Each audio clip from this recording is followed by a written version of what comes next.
Hi, I'm with the Snow Survey and Water Supply Forecasting Program at NRCS, and we measure the mountain snowpack and also predict how much water is going to be available for the upcoming irrigation season for agricultural producers.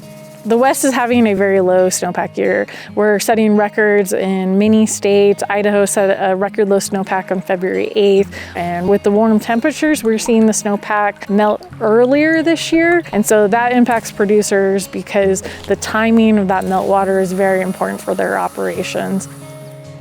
The snowpack provides about 75% of our water here in Idaho, and the bulk of that water actually goes to irrigated agriculture. So farmers directly rely on us gathering accurate snowpack data and then predicting how much water is going to be available for them so that they can make their operational decisions.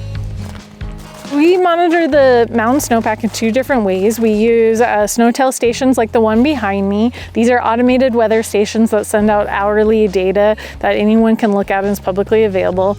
And then we also measure the mountain snowpack at what are called snow courses, which are areas where we've physically measured the snow the same place, the same time for over 90 years in some locations. And that requires a huge effort. So there's many other NRCS field office employees, thank you. There's other federal agency folks that are helping us out. There's private individuals, there's private companies that are all out measuring the snowpack at the beginning of each month during the winter.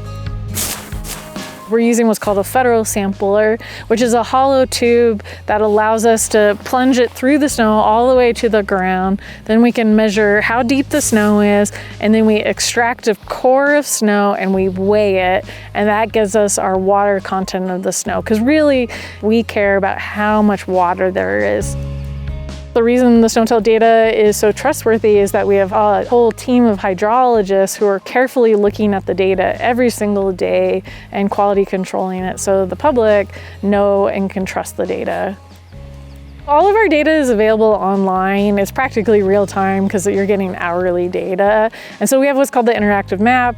We also have all sorts of different products, different graphs and figures so people can look very locally at what they're interested, or they could look big picture, like what's happening across all of Idaho, what's happening across the Pacific Northwest. We also put out water supply outlook reports throughout the winter, and this is our expert assessment of what conditions are and what producers can expect given the existing conditions.